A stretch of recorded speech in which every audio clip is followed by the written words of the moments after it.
Nu, čau, čau, mani mīļie! Un tā šodien ir ienākusies vēl viena pasaciņa par lēmumiem divi, otrā daļa. Nu, un klausamies, ko tad mums autori stāsta.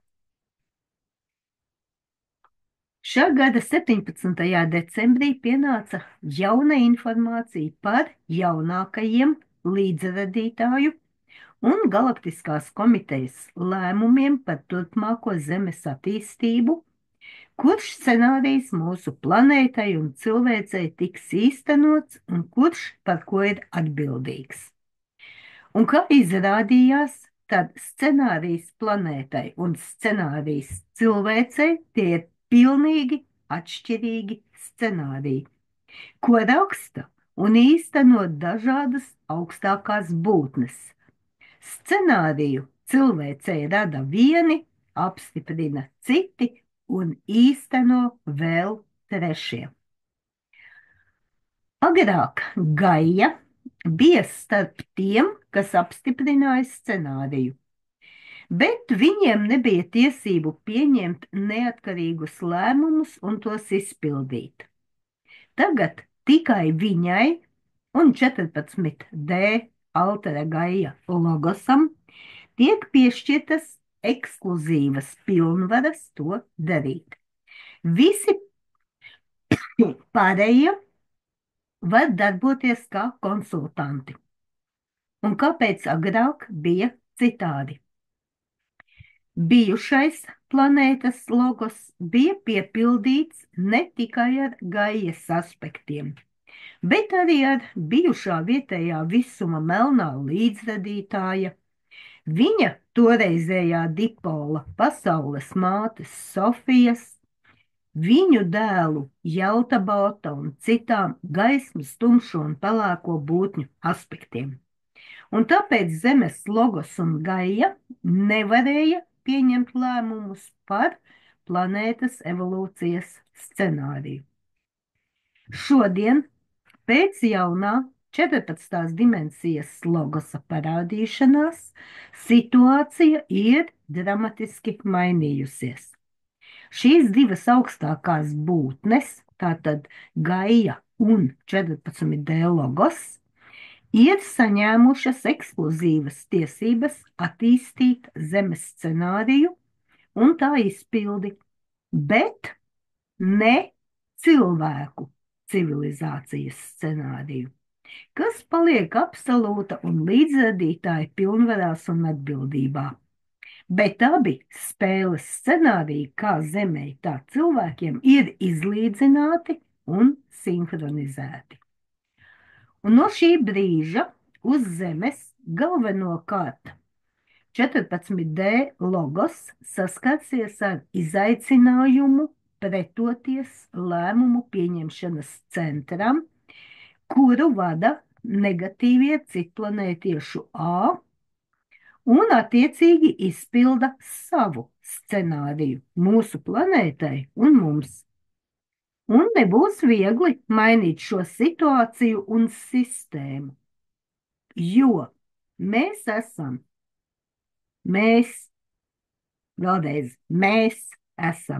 sistēmas, miesa, asinis un spēks, un pat neiedomājamies savu eksistenci bez šīs sistēmas.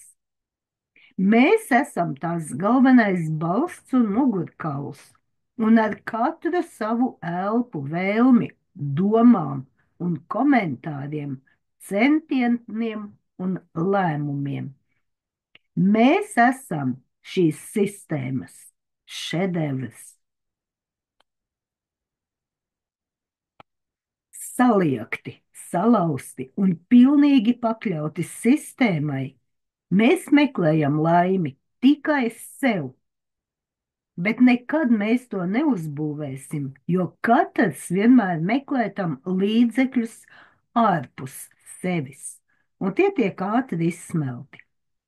Ar laimi var tikai dalīties, un šī vēlme dalīties nāk no iekšienes, nevis no kaut kādas abstraktas ārpuses. Lielākā daļa no mums to nesaprot un atsakās to pieņemt, un tas ir sistēmas un tās dalīšanas likuma skaldi un valdi lielākais sasniegums. Sistēma nepārtraukti atvieno un sadala mūs visos līmeņos un visā mazos gabaliņos. Izmantojot mūsu klusējošo piekrišanu, tā veiksmīgi iegremdē mūsu apziņu necaurlaidīgā atsevišķas eksistences kokonā. Bloķējot un izdzēšot apziņu, ka cilvēce ir vienots organisms, absolūta un avota paplašinājums fiziskajā pasaulē. Viss, kas nāk no sistēmas, ir vērsts uz iznīcību, šķelšanos, rētām, lai katrs no mums būtu aizņemts tikai pats ar sevi un savām problēmām. Un mūsu nebeidzamā vēlme rada nevis dvēsele, bet gan ķermenis un ego. Zinot to ļoti labi, sistēma šīs vēlmes izpilda, bet tikai par samaksu. Un mums ir jāmaksā ar visvērtīgāko, kas mums ir, mūsu dzīvības spēku. Lai apmierinātu neierobežotas vēlmes, mēs tērējam milzīgu daudzumu mentālo enerģiju, kas ir nepieciešama mūsu labajai smadzeņu puslodei, caur kuru mēs esam savienoti ar avotu. Un tas ir atkarīgs tikai no mūsu brīvās gribas, izvēles brīvības un lēmumiem, ar ko mēs piepildām savu iekšējo pasauli. Tūkstošiem gadu negatīvie A ir pilnveidojuši sistēmu, lai mūsos radītu arvien jaunas vajadzības, kuras var apmierināt par naudu un atkal citu kaut ko saņemot vai naudu pretī, pirkt un pārdot no sērijas. Ja? Un nauda vienmēr ir augsta prioritāte. Tā koncentrē un palīdz negatīvajiem A un tumšajiem izmērīt visdārgāko vērtību – milzīgu mūsu psihiskās enerģijas apjomu. Un tāpēc viņi mūs, tā teikt, uzsēdināja uz negausīgas vēlmes iegūt bagātību, kas pilnībā attālināja avotu no mūsu dvēseles un apziņas. Un šis pārsvars uz smadzeņu kreiso puslodi, ko kontrolē ego, ir pārvērtis mūs par vājas gribas un paklausīgiem zombijiem. Mēs vairs nevaram būt apmierināti ar mums pietiek. Mums vajag arvien vairāk un vairāk, un tam nav redzams gals. Un tādā veidā mēs veidojam sevi, ko atbalsta sistēma un tās kastītes ar antēniņām, modes, izklaides industrija, reklāma, kārotā buržū glamūra, prestižs un statusa pasaule, stimulējot mūs sapņot par viņiem visu savu dzīvi. Un mēs esam aizmirsuši, kāpēc mēs ieradāmies šajā pasaulē. Agresīvi, atriebīgi, nežēlīgi, pārvērtušies par negausīgu lietu, izklaides spēļu, derību, azartspēļu un spekulēšanas patērētāju. Mēs cenšamies noslīcināt sāpes un vientulību, lai pasargātu sevi no destruktīvām ārējām ietekmēm. Bet šīs sāpes un vientulība nenāk no turienes. bet gan no mūsu pašu dziļumiem un vēlmes izrauties no realitātes. Un tā mēs dzēšam neizsmeļamu un visspēcīgāko spēka avota dzirksti mūsu dvēselē. Pašsaglabāšanās instinkts ir dabisks un raksturīgs visām dzīvām būtnēm, bet mūsos tas ir samaitāts ar ego, kas mūsu apziņā rada daudz baiļu. Ego kalpo gan kā patvērums, gan kā cietums. Tā iekšpusē mēs esam mierīgi un jūtamies komfortabli, bet mūsu sirds ir cieši izolēta borītī no pārējās pasaules un izpratnes par tās transformācijas mērogu un ātrumu. Mūsu perversā pieņemšana un sagrozītie lēmumi arī ir sistēmas augstākais sasniegums. Un meistarīgi manipulējot ar mūsu ego, brīvo gribu un izvēles brīvību, sistēma gāja tālāk, iedzenot un iesprostojot mūs daudzos, ierobežotos, es teikšu, veidos, ja? Tautībās, valstīs, dažādās ticībās, šķirās, partijās, kustībās, kopienās un tā tālāk. Draugi mīļie, katrs no šeit minētajiem ir egregors. Jā, arī tautība, arī valsts, arī tie ir egregori. Un pilnībā identificējot sevi ar viņiem, mēs ar saviem lēmumiem un rokām būvējam jaunas, izolējošas sienas un robežas. Bet šis ierobežotā telpa iekšienē mēs saskaramies ar tiem pašiem konfliktiem un pifpafiņiem, nabadzību un alkatību, izvērtību un korupciju, peļņas un varas kultu, katrā atsevišķā šajā teritorijā, katrā egregorā. Un sistēma ir ne tikai un ne tik daudz infrastruktūra. Tā ir milzu enerģētiska būtne, dzīva un supergudra, neredzama un visur esoša visā pasaulē. Un tā tika izveidota pirms 70 000 gadu trešās Atlantīdas un tās iedvesmotāju negatīvo puķīšu, rāpulīšu un tā tālāk pifpafiņa laikā pret Hiperboreju.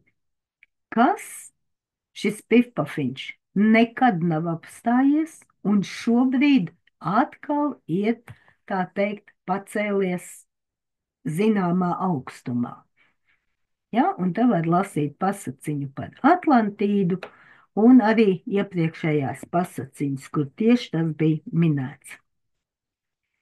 Un šis egregors uzkrāja un nes sevī Atlantīdas melno priesteru, viņu fanātu un mantinieku sīvo naidu, agresivitāti, egoismu un varas slāpes. Turpmākajos laikmetos tās kodolam pievienojās arī citas līdzīgu lauku, teiksim, vibrāciju radības, radot milzīgu piramīdu smalkajā plānā.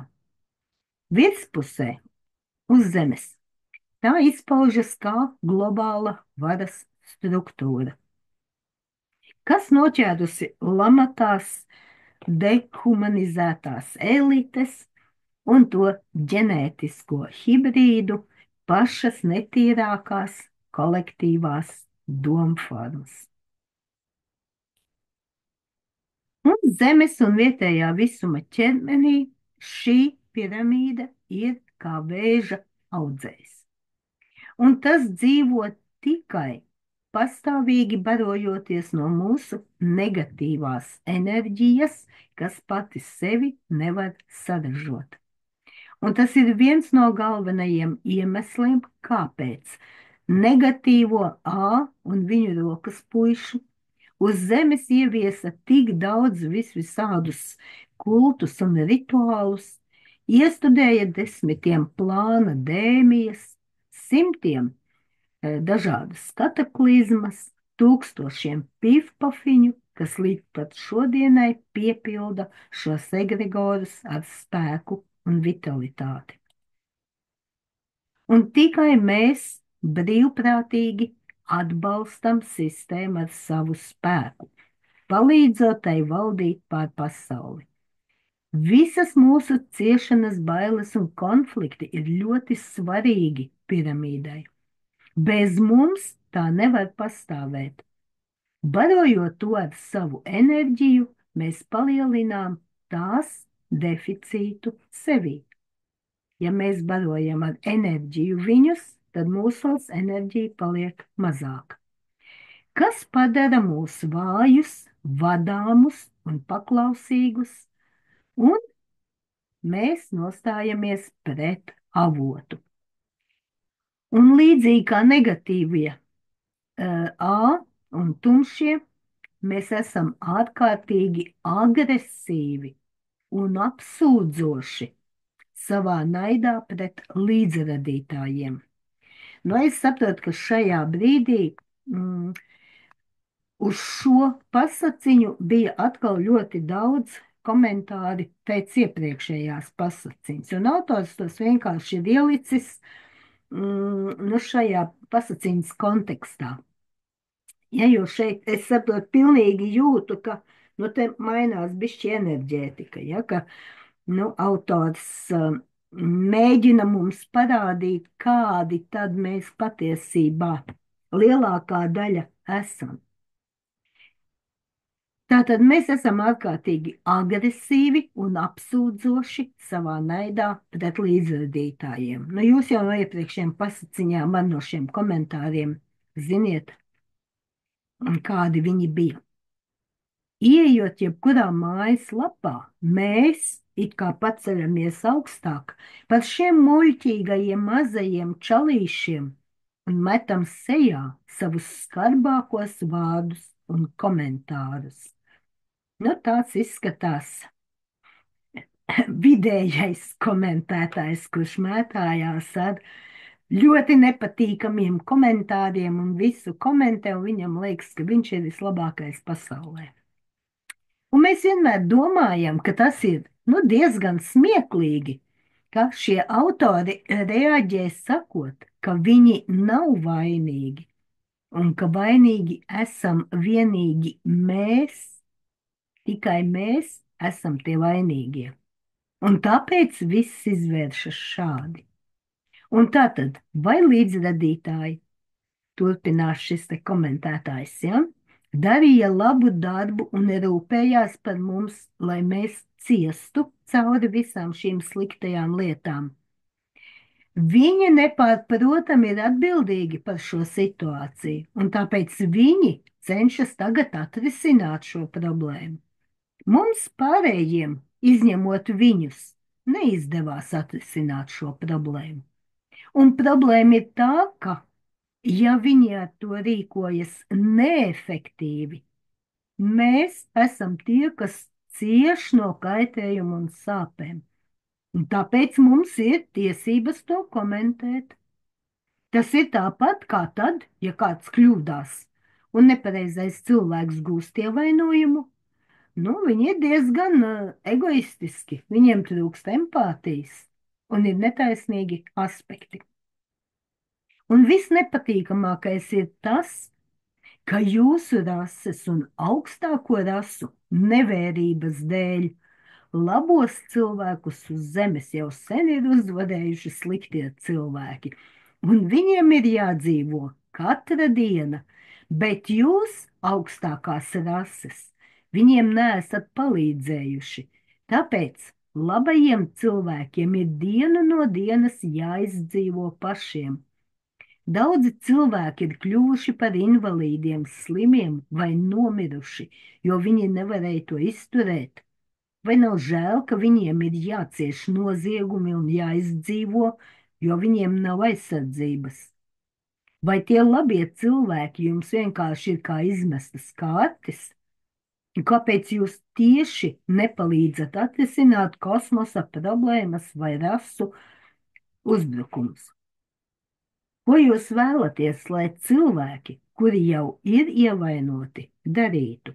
Cilvēki, kuri pat nevar izturēt dienu vai divas, kā izturēs jau tā cietušās labās būtnes, kad viņu līdzradītājs pat nepasniegs viņiem normālu maltīti vai kādu citu palīdzību? Kur viņi var saņemt palīdzību, ja sociālā sistēma un valsts īpašās personas jau ir iebrucēju rasu pusē? Vienkārši ātri nogaliniet visus sliktos puišus, un problēma būs viegli un ērti atrisināt, un planēta kļūs labāka. Tās ir tādas ilgstošas situācijas. Kas tad tiek darīts?